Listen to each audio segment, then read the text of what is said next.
Salut Julien, Salut Samir. salut à toi qui nous écoutes et bienvenue dans ce nouvel épisode de la systémique du bonheur. Alors aujourd'hui on te vient avec un tout nouveau sujet. Julien, de quoi on parle aujourd'hui? Eh ben aujourd'hui, on va te retourner le cerveau parce qu'on va te dire que personne ne sait rien du tout, sur rien du tout. Voilà. Comment ça Julien, on sait rien du tout? C'est quoi ce délire? Bah je sais pas. Tu sais pas? Non, parce que moi Non, aussi je je sais sais pas. pas. Bah toi Merde. qui nous écoutes, Comment sache on que va tu ne faire? sauras rien aussi. Bah, en fait, ce sujet est un sujet qui va être hyper intéressant et qui va aussi permettre de développer un peu plus aussi l'humilité. Parce que très souvent, lorsqu'on discute avec les autres ou lorsqu'on tombe face à quelqu'un, il y a des gens qui donnent cette impression de tout savoir. Nous-mêmes, on le fait parfois. Alors Mhm. que très souvent, il faut savoir que une grosse partie de ce que l'on pense savoir ne sont que des croyances. Même lorsqu'on se base sur de la science. Mais ça, on y reviendra plus tard. Pour introduire ce sujet, peut-être de reparler, Julien, de la carte du monde. Il faut Oui, savoir que, en fait, on voit le monde qu'au travers du trou d'une paille. absolument. C'est l'équivalent de regarder en fait le ciel, l'univers tout entier, juste à travers un tout petit trou, une petite tête d'épingle. Et ça nous montre à quel point bah, on est limité en termes d'accès aux informations qui nous entourent Mhm. et qu'il nous manque énormément de choses pour pouvoir prétendre dire que bah, on sait quelque chose ou qu'on connaît quelque chose. Et d'ailleurs, c'est un point qui est assez amusant, c'est que la plupart du temps, quand on ne sait pas grand-chose sur un sujet, on a le sentiment d'en savoir beaucoup, Ouais. et puis on va transmettre l'information, on va en parler beaucoup, on va amener beaucoup de choses avec beaucoup de certitude en plus, alors que bah, en fait, c'est notre système de croyance qui nous fait agir comme ça, et que au contraire, plus on en sait, même si on ne sait pas tout, et qu'au final, on ne sait pas grand-chose, bah, plus on se rend compte de ça et plus on connaît des choses dans ce pas grand-chose, plus on va prendre du recul et justement, on va être dans cette humilité aussi de dire, bah ouais, j'ai beaucoup de connaissances, mais en vrai, je sais pas grand-chose. Parce que plus on en sait, plus on tend à comprendre, j'ai envie de dire, les choses, moins, moins il y a de certitude franche et marquée. Ah, c'est plus, on est dans les zones de gris, on n'est plus noir et blanc. Ouais. On est vraiment dans les zones de gris où, ouais, c'est vrai, il y a ça, puis il y a ça aussi, puis comme il y a les deux, bah, il existe plein d'autres possibilités entre les deux. Et du coup, on est moins dans une vision manichéenne, Manichéenne.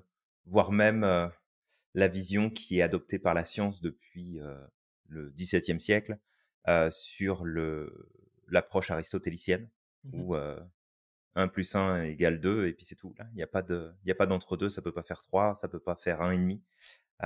Voilà, une pomme plus une pomme, ça fait 2 pommes, mais on tient pas compte du fait que les pommes sont peut-être pas de la même couleur, qu'ils ont peut-être pas le même Ouais. poids, qu'ils ont peut-être pas la même composition exacte, ils viennent peut-être pas du même arbre. Donc, c'est toutes ces nuances qu'il y a entre les deux que, de par du fonctionnement de notre éducation, de notre apprentissage, de notre société, on est beaucoup dans les extrêmes et c'est entre autres en lien justement avec notre système de croyances. Ouais, exactement. Bah, du coup, en fait, lorsqu'on parlait tout à l'heure de la carte du monde, je vais faire une petite intro rapide parce qu'on a déjà un podcast sur ça, l'un des premiers podcasts qu'on Mmh. avait sorti. En fait, la carte Tout à du fait, ouais. monde, c'est la création de notre conception du monde. Et ça se fait au travers de plein de choses. Ça se fait au travers de notre éducation, au travers de nos sens. Quelqu'un qui va être Mmh. plus visuel, bah, par exemple, va beaucoup plus baser sa carte du monde sur ce qu'il voit. Quelqu'un qui va être auditif, beaucoup plus sur ce qu'il entend. Et quelqu'un qui est kinesthésique sur ce qu'il ressent. Mais Mmh. aussi, comme on avait dit, donc il y a la culture qui joue dedans, l'éducation, l'endroit duquel on vient. Quelqu'un qui vient d'une société qui est, par exemple, patriarcale, bah, en fait, pour lui, le patriarcat, c'est la seule chose qui puisse exister. Et pour lui, ça peut être logique qu'il y ait une pensée patriarcale. Mais il y a d'autres sociétés qui vont être, par exemple, matriarcales, où bah, pour eux, c'est différent. Ils ont d'autres croyances, une autre culture, une autre façon de fonctionner. Et du coup, bah, pour eux, bah, ce qui est de plus logique, bah, ça va être le matriarcat. Je peux donner un exemple. Je viens Mmh. d'Algérie. Une grosse partie de l'Algérie va être patriarcale, mais si on va dans le désert, il y a énormément de sociétés berbères qui vont être matriarcales, où c'est la femme Mmh. justement qui a la tête des décisions, qui va être à la tête peut-être même de comment la société va se construire. Mmh. Et donc du coup, en fait, là, on a deux cartes du monde qui vont être différentes et qui vont conditionner une grosse partie de ce qui va venir derrière. Mais aussi, Ouais. au-delà de la carte du monde, ça c'était la première partie. Tout à l'heure, tu disais, Julien, que au moins on connaît et au plus on pense connaître. Et ça, en fait, ça tout à vient fait. d'un biais de surconfiance qui s'appelle l'effet Dunning-Kruger. Aussi, on a fait un atelier là-dessus et un podcast. Et Mmh. c'est en fait, c'est un biais cognitif qui fait que, en fait, au moins une personne va connaître sur un sujet, au plus elle va avoir le sentiment de connaître. Ce qui se passe, c'est que une personne ne connaît pas, puis peut-être qu'elle va commencer à se renseigner un petit peu. Tu sais, elle va lire un, 2, 3 articles. Elle va avoir ce sentiment de connaître beaucoup plus Mmh. et elle Ouais. va cheminer vers ce qu'on appelle la montagne de la stupidité. C'est-à-dire qu'à un moment ou l'autre, avec le peu de connaissances qu'elle a, c'est un peu comme bah, la confiture. On dit très souvent que au moins on en a, au plus on va l'étaler. Mmh. Donc, en fait, c'est ce qui va se passer. C'est qu'au moins on aura de connaissances, au plus on va l'étaler. Et à un moment ou l'autre, il va se passer que on va se rendre compte qu'en fait, on n'en connaît Ouais. pas suffisamment et on va tomber dans la vallée de l'humilité. Et c'est à Mmh. partir de ce moment-là qu'on va pouvoir réellement apprendre et devenir un expert. Et c'est là, en fait, la grosse, c'est le gros paradoxe. C'est que l'expert, le vrai expert, il va être dans l'humilité et il va être dans Mmh. cette pensée que, en fait, au plus je connais, au plus j'ai l'impression de moins savoir. Alors, je connais des choses, mais il y a encore plein de choses que je connais pas. Et du coup, en Ouais. fait, ils vont être dans l'humilité. Alors que ceux qui vont être dans la surconfiance, très souvent, c'est des gens qui ne sont pas du tout experts dans leur domaine. Mmh. Oui, tout à fait, Samir, et en fait, il y a un point, que j'ai envie de mettre en avant ici, c'est ce principe du système de croyance parce que moins on va avoir de connaissances sur quelque chose, plus on va venir combler les trous et on va combler les trous sur ce manque de connaissances et de savoir grâce à notre système de croyance. Fait que plus on est vindicatif, plus on est ferme et bloqué dans notre, carte du monde, dans nos connaissances, en disant: «Mais non, c'est ça la vérité, c'est comme ça que ça fonctionne. C'est ça que, les tests ont dit, c'est ça que les études ont démontré, c'est ça que» et on s'accroche à ça, c'est parce qu'on va effectivement chercher un maximum d'infos qu'on a à notre disposition, qui organisent notre système de croyances, mais dans ce cas-là, tu es plus du tout en mode apprentissage. Parce que quand tu es en mode apprentissage, t'es pas dans une force qui tend à tout recentrer et à t'empêcher de sortir de ce cadre. Tu es dans un cadre qui s'ouvre au contraire et qui est en expansion. Fait qu'en fonction de comment on va parler des sujets, bah oui, si tu as des connaissances, du savoir, de l'expérience, des choses à partager, bah tu peux le partager. Mais c'est après derrière, est-ce que si jamais on te pose des questions, qu'on remet en question, qu'on émet des doutes, qu'on émet des éléments différents de ce que tu penses, de ce que tu crois, bah, comment est-ce que tu réagis? Est-ce que tu réagis en mode: «Bah, écoute, là-dessus, je ne sais pas» ou «Peut-être, c'est possible, j'en sais rien» ou est-ce qu'on est: «Non, non, c'est comme ça, c'est la vérité, c'est ça qu'il faut voir, c'est ça qu'il faut dire» et dans ce cas-là, on n'est plus dans la connaissance à ce moment-là, on est dans le, système de croyance. C'est vraiment les Ouais. croyances qui sont en train de parler et certainement pas ton intelligence à ce moment-là. Ouais. Et justement, quand tu imposes tes croyances aux autres, ben, en fait, tu deviens une sorte de gourou. Et malheureusement, tu vas priver les gens de leur liberté de penser, de leur façon de réfléchir, etc. Et tu vas c'est même plus de l'influence. Là, c'est carrément de la manipulation. Et Mmh. justement, pour parler de cette histoire de pensée, toi, Julien, et moi, on adore la philosophie. Et Mmh. on parle souvent de Socrate. D'ailleurs, même au travers de la PNL, on utilise beaucoup la maïotique socratique. Socrate nous dit en fait, tout ce que je sais, c'est que je ne sais rien, tandis que les autres croient savoir ce qu'ils ne savent pas. Et dans une autre, une autre citation qui vient de Platon dans Apologie de Socrate justement, Platon nous Mmh. dit: «Cet homme-là, moi je suis plus sage que lui, car il y a certes des chances qu'aucun de nous deux ne sache rien de beau ni de bon. Mais lui croit savoir quelque chose, alors qu'il ne sait rien. Tandis que moi, si je ne sais rien, je ne crois pas non plus savoir. Je me fais du moins l'effet d'être plus sage que cet homme, justement par ce mince avantage, que ce que je ne sais pas, je ne crois pas non plus le savoir.» Et peut-être que là, tu vas Mmh. avoir un petit mindfuck, c'est du Platon, hein, c'est normal. Et en fait, au travers de cette parole, bah justement, Platon nous apprend que, en fait, parfois, on connaît des choses, mais qu'en fait, ce qu'on connaît n'est qu'une partie du savoir. C'est ce que l'on sait en fonction peut-être du contexte dans lequel on est, de l'époque dans lequel on est, Mmh. de ce que la science nous permet de comprendre aujourd'hui avec les outils que nous avons. nos Oui. ressources aussi, nos ressources du moment, toutes ces choses-là, ben, ce qu'on pense savoir n'est pas à 100% faux, mais c'est pas non plus une Mmh. vérité. Parce que justement, on ne met le doigt que Tout à sur fait, ouais. peut-être 1%, 2%, 3%, qui est peut-être suffisant aujourd'hui. Mais Ouais, c'est pas pour autant que on doit l'imposer comme vérité à tout le monde. absolument. Et en fait, là, tu mets à jour un point qui est important, qu'on enseigne beaucoup justement dans le cadre de la formation de Maître Pratt, et puis aussi on l'évoque dans d'autres niveaux, mais c'est que la plupart du temps, ce qui nous empêche d'avancer, ce qui nous empêche de progresser ou d'atteindre les résultats qu'on souhaite, Ouais, c'est ce qu'on sait déjà. C'est dans notre système de croyance, c'est dans notre système de, ou en tout cas ce qu'on fait passer pour des connaissances, mais qui ne sont en fait que des informations qui sont utilisées par notre système de croyance pour s'ancrer et puis pour affirmer que c'est la vérité, c'est ce que je sais, c'est comme ça que les choses se passent. Et en fait, c'est ça qui nous empêche d'avancer. ouais, Alors que si justement on tend à s'ouvrir et à dire, bah, en fait, je sais des choses qui s'appliquent dans mon quotidien parce que c'est en lien avec ma carte du monde, parce que ça fait du sens dans ma carte du monde, mais qu'en vrai, ça, je peux pas dire que c'est la vérité, je peux pas dire que c'est la seule réponse, je peux pas dire que c'est la seule chose qui fonctionne, parce qu'en vrai, c'est pas la vérité.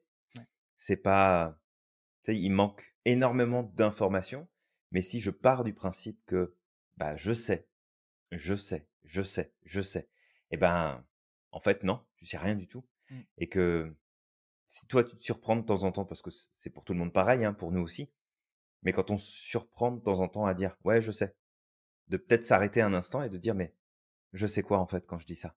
Qu'est-ce que je sais exactement? Et est-ce que je suis sûr de ce que je sais? Comment je le sais que c'est vrai?» Et vraiment de se poser des questions pour voir finalement, bah, il est où notre angle mort? Qu'est-ce qui nous manque? Qu'est-ce qui nous empêche de progresser? Parce que le système de croyance tend à fermer justement notre système, et un système qui se ferme va finir par se simplifier de plus en plus, jusqu'à ce que la simplification extrême de notre système de croyance finisse par collapser. Et à ce moment-là, bah, tout va s'effondrer et puis c'est fini en fait. Ça, il y a plus rien qui fonctionne. On n'a plus les bons comportements, on n'a plus les bonnes attitudes, on n'a plus les bonnes réactions. On dévisse complètement. ouais, Alors que si au contraire, on accepte l'idée que on est orienté en permanence par notre système de croyance, mais qu'on n'est pas obligé de le croire, et qu'on peut le remettre en question à chaque jour, pas tout le temps, pas constamment, mais à différentes occasions, mais dans ce cas-là, on est beaucoup moins enclin d'être sous la maîtrise de ce système-là, et on n'est plus en train de s'enfermer, on est au contraire en train de s'ouvrir. Et un système qui s'ouvre, c'est un système qui va vers l'expansion. ouais. Un système qui se ferme, c'est un système qui va vers, qui va vers le collapse, tout simplement. Et on en parlait pas plus tard que tout à l'heure, Samir, justement, où on parlait de l'administration, puis des entreprises qui parfois fonctionnent à travers des normes, fonctionnent à travers des process qui sont établis dans des bureaux d'études. Mmh. Et puis, à partir de là, bah, c'est tiens, regarde, tu fais ça, t'appliques ça, puis ça va marcher. Et en fait, oui, sur le papier, ça fonctionne parce qu'il y a une certaine expertise, il y a un niveau de connaissance et de savoir qui est orienté sur un point spécifique, mais que de manière systématique, quand tu regardes, quand tu zoomes sur le fonctionnement, tu te rends compte en fait qu'il y a plein d'aberrations, qu'il y a plein de trucs qui fonctionnent pas, et que le problème, c'est que ce système-là tend à devenir de plus en plus compliqué, parce qu'en fait, il tend à devenir de plus en plus simple en interne, sans tenir compte de toutes les interactions qu'il y a dans le système, et du coup, ça devient le bordel. Et pour nous, intérieurement, c'est exactement pareil. Notre système de croyance tend à simplifier le plus possible la carte du monde pour que ce soit plus facile, qu'on prenne des raccourcis, que ça aille plus vite, mais à force de faire de la simplification et de la généralisation, qui est le propre des croyances, bah, en fait, il nous manque énormément de choses. Il y a des interactions qui peuvent plus se faire et du coup, bah, ça vient de bordel aussi. Ouais. Donc, on a tout intérêt à être honnête avec nous-mêmes, d'avoir une honnêteté intellectuelle vis-à-vis de nous-mêmes et d'accepter le fait que, bah, en fait, je sais rien. Ouais. Ce que je sais peut me servir là maintenant tout de suite, mais ultimement, je sais rien du tout. Et Ex ça nous permet de nous ouvrir et d'apprendre plus de exactement. choses et donc de grandir. Ouais, exactement. C'est fort ce que tu dis là, et ça amène plein de pensées. Et ben, tu vois, tout à l'heure, on parlait par exemple du patriarcat, du matriarcat pour donner l'exemple de la carte du monde. En fait, il faut savoir que, tu le disais tout à l'heure, remettre en question ses certitudes, parce que les certitudes, c'est ce qui justement nous empêche d'avancer. Mmh. C'est ce qui va permettre d'être dans l'expansion, mais aussi de s'ouvrir à avoir encore plus de connaissances. C'est-à-dire que quoi qu'il arrive, tu ne sauras pas, puisque même si tu emmagasines 1 million de connaissances dans ton cerveau, il en manquera toujours. Parce que tu sais, l'univers est extrêmement grand, il y a l'infiniment grand, l'infiniment petit, il y a plein de choses qu'on ne saisira pas. L'être humain est compliqué.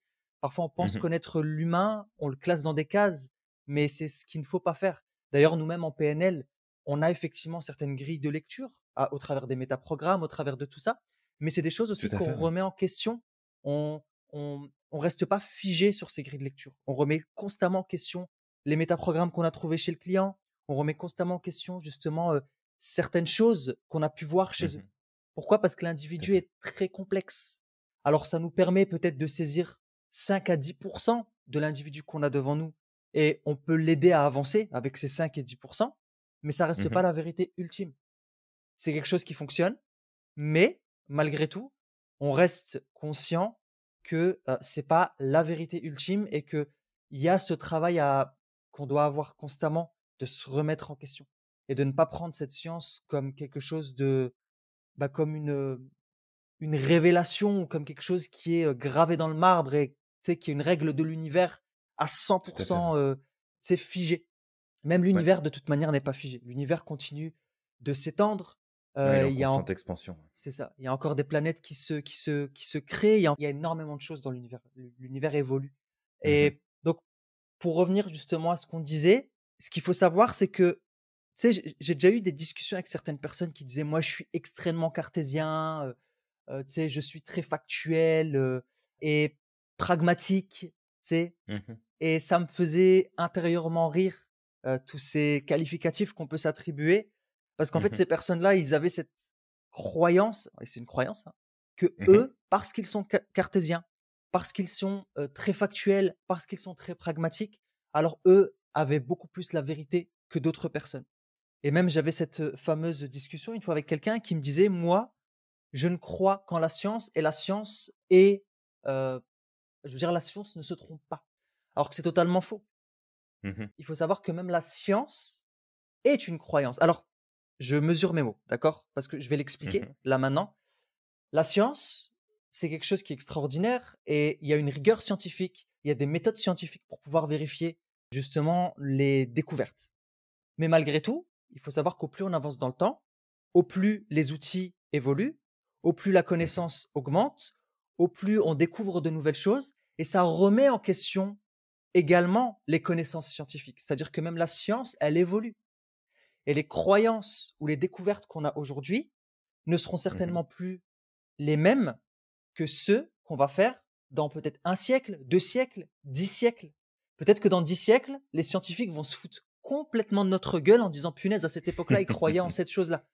Qu'est-ce qu'ils étaient cons! Tu vois? C'est ça, qu'est-ce qu'ils étaient cons vraiment.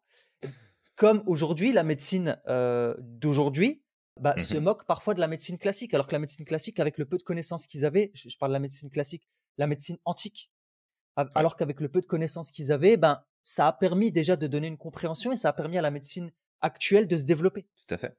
Ça me rappelle cette fameuse, ce fameux article que je cite souvent. Une fois, tu sais, c'était un article, dans Science ou un truc comme ça, je sais plus, qui disait: «Einstein se serait trompé» et c'était au sujet de la théorie de la relativité, Mmh. le fameux E égale mc2 parce que justement Einstein avec les outils de l'époque, il avait fait cette découverte de E égale mc2. Il avait ces Tout à éléments-là. fait, ouais. Mais aujourd'hui avec les outils et les nouvelles connaissances scientifiques, on se rend compte qu'il y a d'autres facteurs qui interviennent là-dedans. Mais c'est pas pour autant Ouais. qu'Einstein s'était trompé. Einstein avait raison avec les Mmh. outils de l'époque, avec les connaissances de l'époque, avec les ressources de l'époque. Ça a permis d'améliorer les connaissances scientifiques, de se rapprocher un peu plus de la vérité, même si c'est de 0,1% ou peut-être de 1%, on ne sait pas. Mmh. Mais il avait en partie raison. Par contre, il n'avait pas aussi totalement raison. C'est-à-dire que si demain il était parti en croisade en disant moi j'ai la vérité ultime, Mmh. Einstein serait devenu un gourou.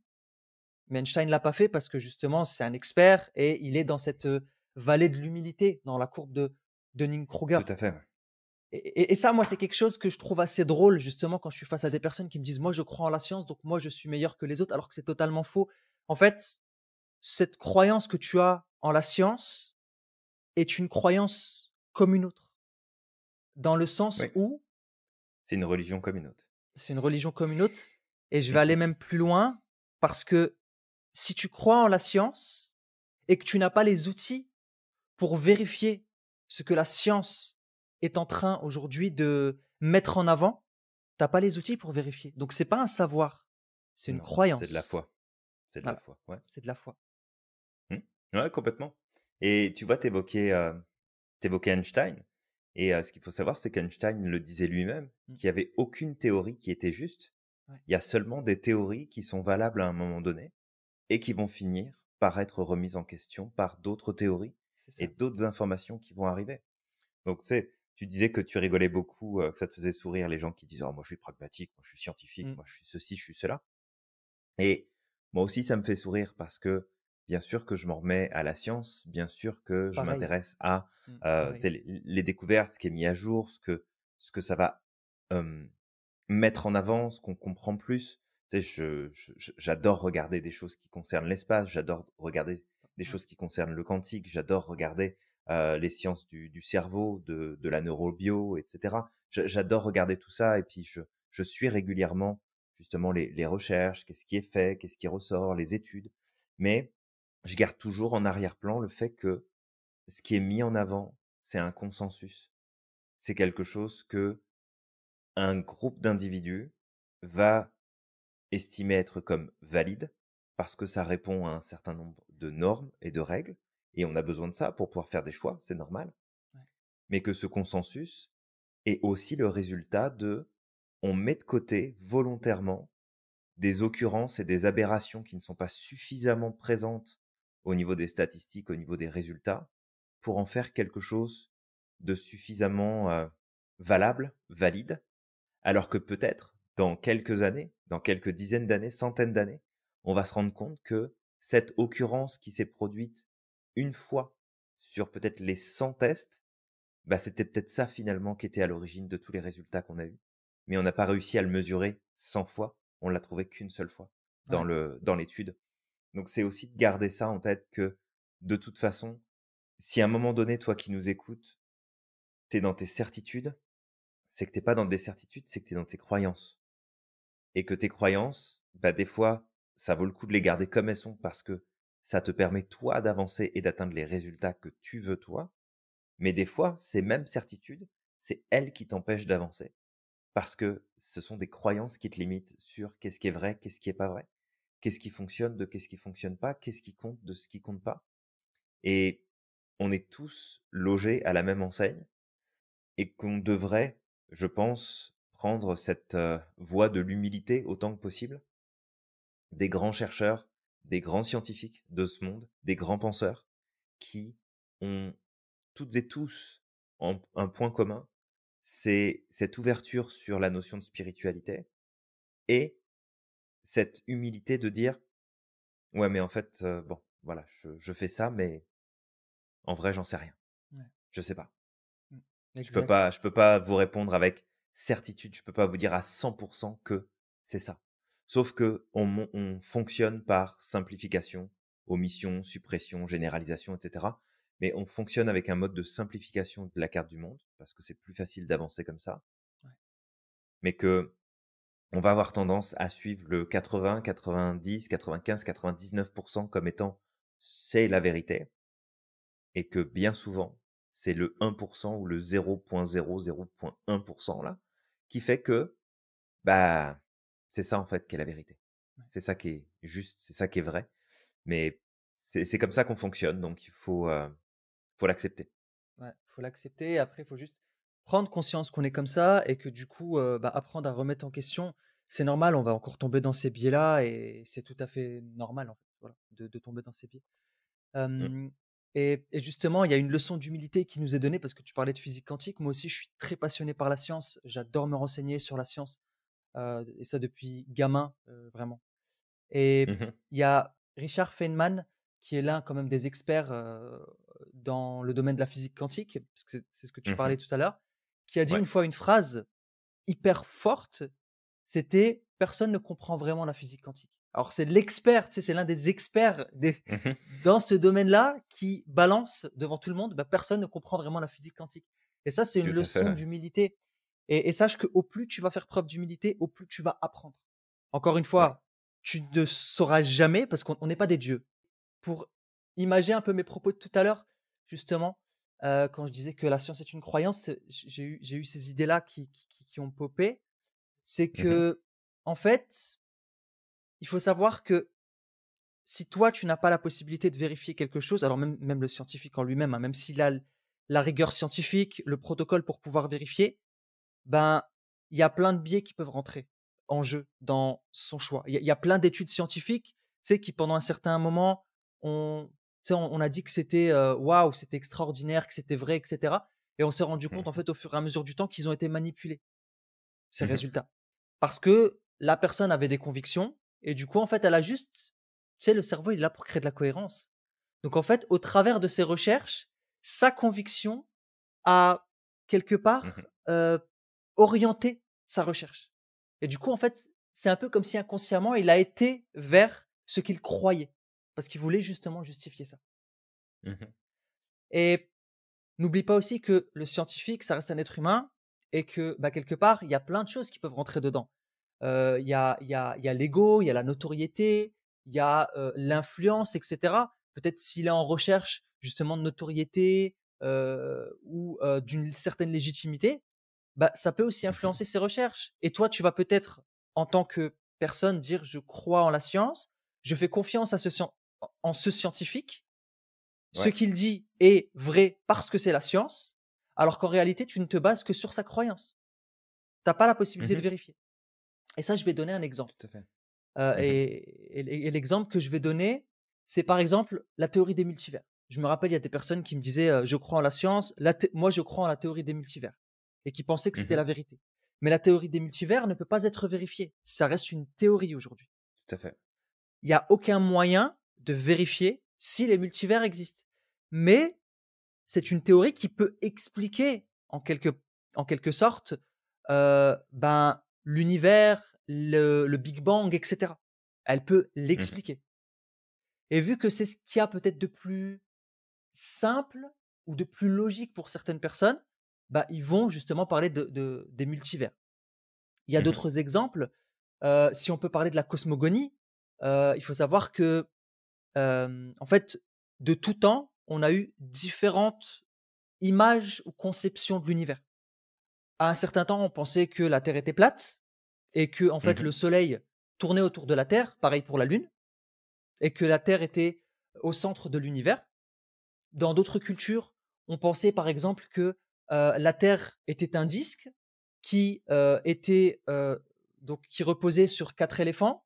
Les éléphants Mmh. eux-mêmes reposaient sur, une tortue géante qui se balade dans l'univers et certainement que la tortue géante pouvait aussi reposer sur, un serpent. Donc ça, c'est la cosmogonie, par exemple, hindoue, qui croit en Mmh. ça et c'est des croyances qui expliquaient en quelque sorte, peut-être en partie l'univers avec les ressources de l'époque, avec les croyances de l'époque, mais qui ne sont pas la vérité.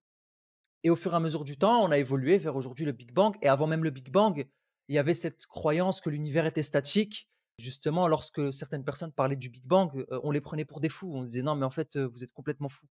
Jusqu'au Mmh. jour où ça a été justifié. On a pris il me semble qu'avec certains satellites, on a pu prendre des photos donc du centre de l'univers, de ce qu'on pense être le centre de l'univers, avec justement les résidus de ce qui pouvait être le début du Big Bang. Et là, à ce Mmh. moment-là, ben, on pouvait plus remettre en question la théorie du Big Bang, qui reste malgré tout une théorie. On dit Ouais. bien théorie. Et, et imagine, tu sais, que toi, qui nous écoutes, qui croient peut-être en la science ou qui pensent que c'est ce que tu as, c'est la vérité. Alors, moi, je crois aussi en la science, hein. Je veux dire, en tout cas, je me renseigne beaucoup sur la science. J'ai d'autres croyances à côté, Mmh. mais je ne vais pas les imposer aux autres parce que ça reste des croyances. Oui, Dont, tout à fait. pour certaines personnes, peut-être que j'en suis convaincu moi personnellement parce que ça me fait du bien, mais parce que ça me Mmh. fait du bien et parce que ça me permet d'avancer. Donc, c'est des croyances qui sont utiles pour moi. Donc, à partir du moment où je respecte les autres et qu'elles sont utiles pour moi, j'ai pas de problème avec ça. Mais juste pour revenir justement à ça, imagine que toi, qui nous écoutes, tu vis dans une société où majoritairement la croyance scientifique, c'est que la Terre est plate. Mmh. Et que un jour, il y a quelqu'un qui manipule une photo, un scientifique, il manipule une photo en te montrant, vu de l'espace, que la Terre est plate, qu'elle repose sur 4 éléphants qui eux-mêmes reposent sur une tortue. Mmh.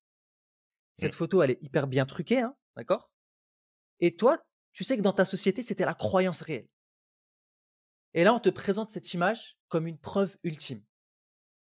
Toi Ouais. qui crois en la science, qu'est-ce que tu vas faire? Tu vas dire, bah voilà, c'est la preuve en fait que la Terre, c'est un disque qui repose sur 4 éléphants, qui reposent eux-mêmes sur une tortue qui, elle, fait sa vie dans l'univers. Mmh.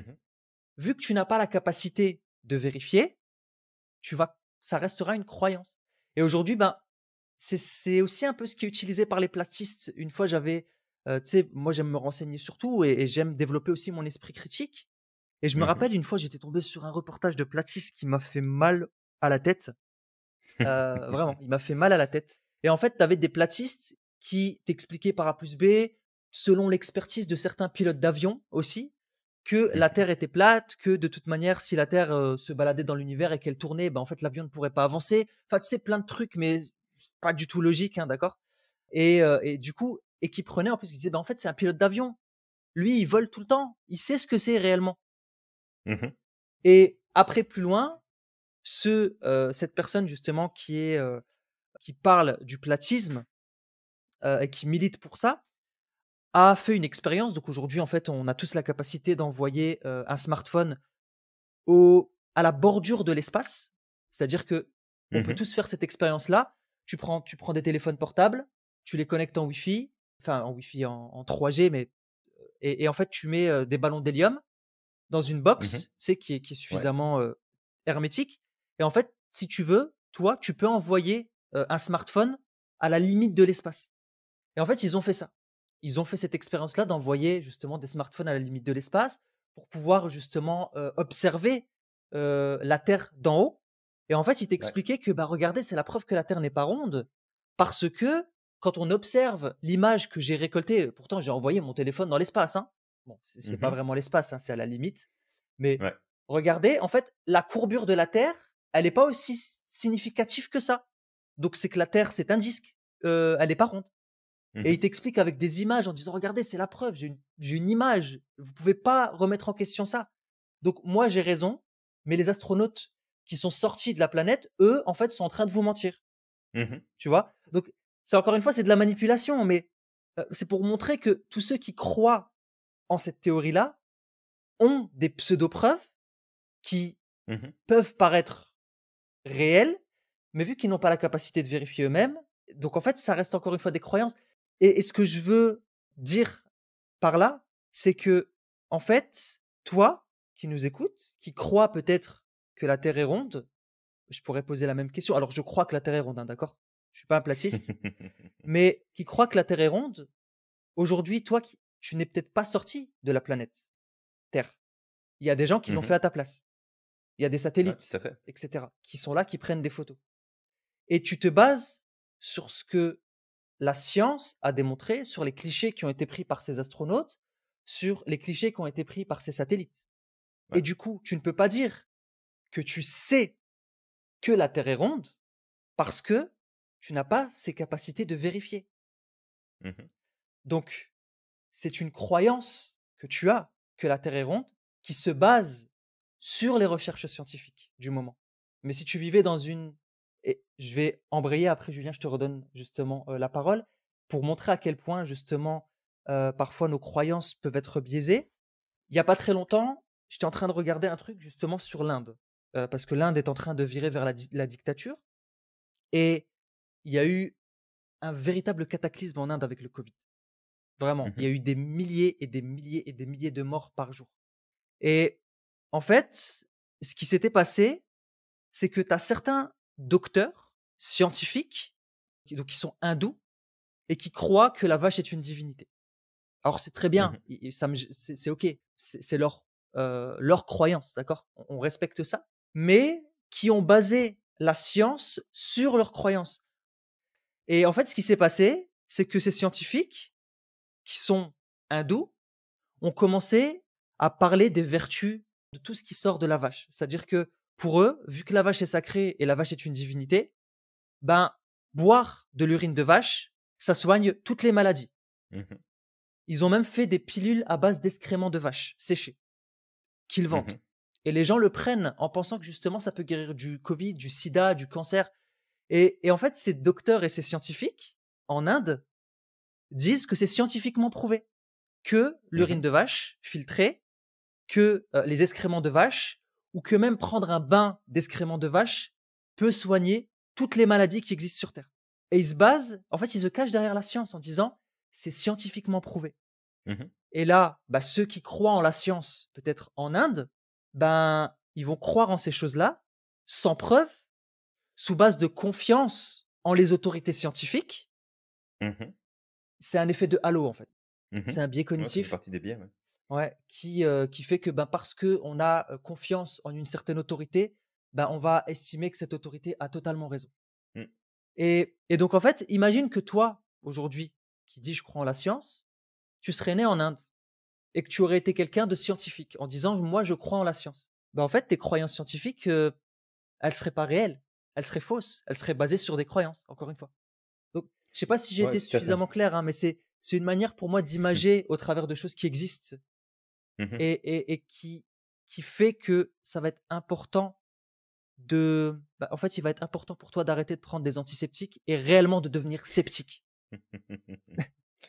Ouais, tout à fait. Bah, c'est plein d'exemples effectivement qui sont intéressants et il y a une chose qui me revenait en tête, c'est le fait que on est bourré d'incohérences Ouais, et que c'est important aussi d'accepter ça. c'est ça. Parce que, tu sais, je crois pour ma part que, l'univers effectivement est, un gros chaos, qui a pas de sens particulier, mais qu'à plus petite échelle, on observe des organisations de systèmes, que ce soit au niveau des planètes, que ce soit au niveau des individus, des êtres vivants, peu importe la nature, mais que en soi ça n'a pas de sens. Mais en même temps, je porte en moi une croyance profonde que l'univers contribue à ce que je puisse atteindre les objectifs que je veux atteindre. C'est ça. Parce que je pense que les choses vont s'organiser d'une manière qui sera parfaite pour moi pour pouvoir y arriver. Ouais. Donc c'est aussi, je crois, une démarche personnelle d'être dans l'acceptation justement des incohérences avec lesquelles on fonctionne.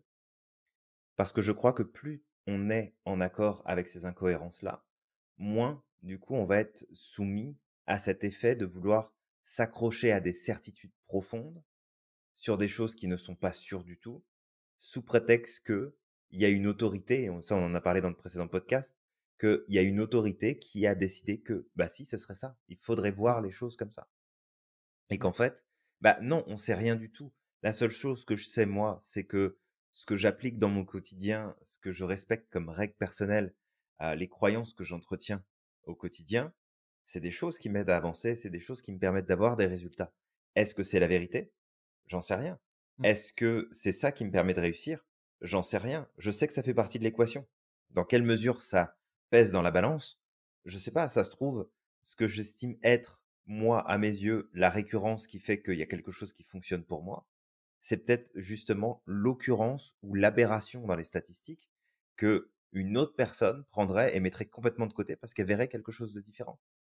Fait que c'est vraiment important de je le crois, hein, et encore une fois, c'est une croyance et on le met bien ça aussi en avant, à l'institut quand, on est avec nos étudiants et nos étudiantes. On leur répète très régulièrement que ce qu'on explique, ce qu'on donne, ce qu'on propose, c'est des choses qu'on a apprises, c'est des choses qu'on a comprises, qu'on a testées, qu'on a validées par notre expérience, mais qu'en rien, ça fait de ça la vérité. C'est ça. On n'en sait rien et que même tout ce qu'on enseigne, surtout au niveau maître prat qui est le niveau le plus avancé avec tout un tas d'informations qui viennent s'imbriquer et puis du coup des relations entre ces éléments-là qui se font, on explique à chaque fois de façon systématique: «Regarde, sur le papier, c'est ce que ça veut dire, mais dans le concret, quand tu vas accompagner tes clients ou tes clientes, ça peut être quelque chose de complètement différent». Mmh. Donc il faut aussi accepter l'idée que, bah, il y a des théories sur lesquelles on s'appuie pour avancer plus facilement, avoir des points de repère sur lesquels nous appuyer pour avancer, mais que en vrai, de ce qui va se passer dans la réalité objective du truc, ça pourrait être complètement différent de ce que tu penses, de ce que tu sais, de ce que tu crois être vrai.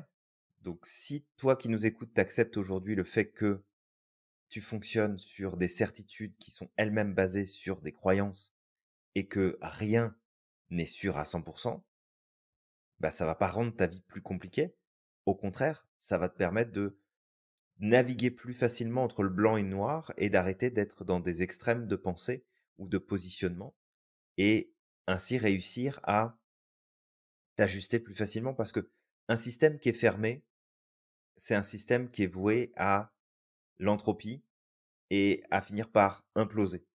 Parce que le système qui est fermé ne se remet pas à jour, ne peut pas évoluer avec son environnement, il tend à vouloir contrôler son environnement et faire en sorte que ça suive les règles qui sont au sein du système. Mais un système qui est ouvert, il accepte de fonctionner avec des règles qui lui sont propres, mais il est aussi dans l'observation et l'adaptabilité en fonction de son environnement pour à chaque fois trouver le milieu le plus juste pour lui, qui lui permet d'avancer, qui lui permet de progresser.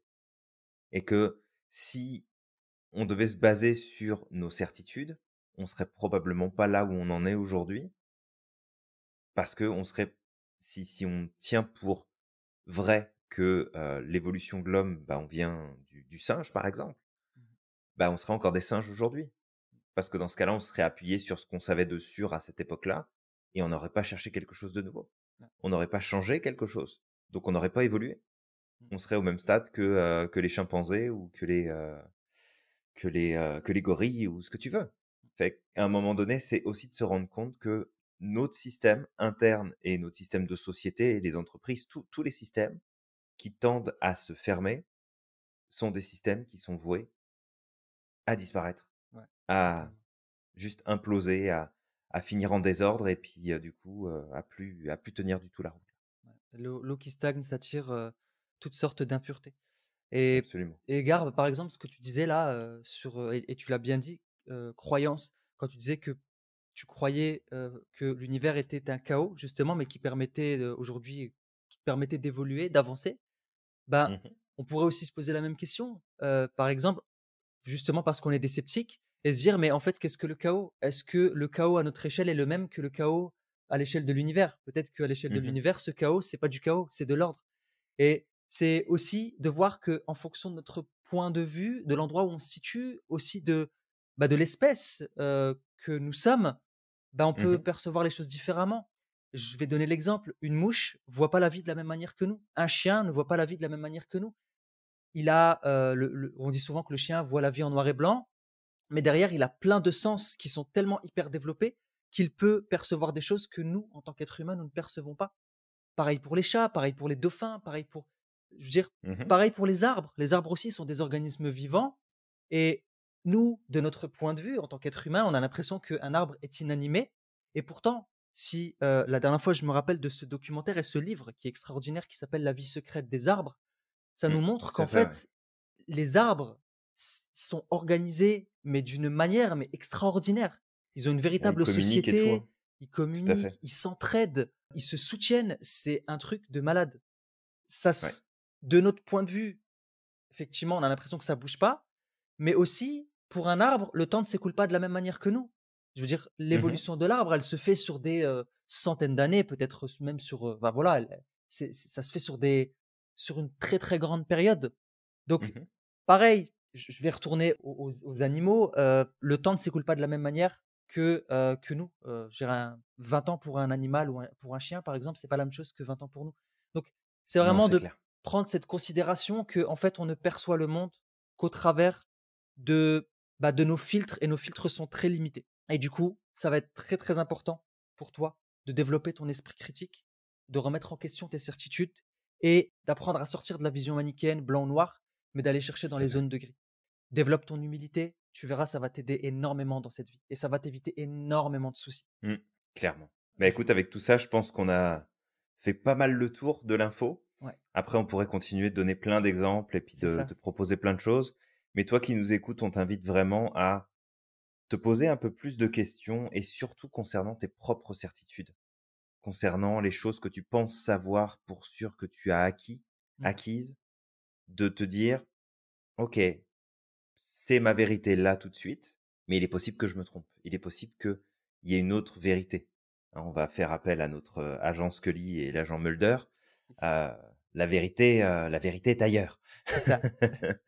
Donc, d'ouvrir un peu le champ d'investigation, d'être moins campé sur nos certitudes et de voir comment, justement, de s'ouvrir un peu plus à cette incertitude peut nous permettre, en fait, d'aller plus loin, de progresser plus, d'avancer, de trouver des nouvelles stratégies, d'avoir des nouveaux résultats. Donc, Et voilà, de on t'invite à faire ça. et de tendre vers la sagesse et la connaissance. Parce que même si tu te rendras compte que tu ne sais pas et que Mmh. au plus tu connais et au moins tu sais, bah, tu auras quand même accès à cette connaissance, quoi qu'il arrive, à plus de connaissances que la majeure partie des gens. Toi qui nous écoutes, on t'invite à liker, commenter, partager notre podcast de manière à ce que justement énormément de gens autour de toi puissent avoir accès à ces informations qu'on partage, ces informations qui ne sont pas la vérité, bien sûr, hein, et qu'on t'invite aussi Tout à fait. parfois à remettre en question. Et on t'invite au maximum à croire en ton potentiel et à cultiver ton humilité. Et moi, de te rappeler de ne pas oublier à quel point tu es magique, que tu as le pouvoir de réaliser tout ce que tu souhaites et on te dit à la À la prochaine. prochaine.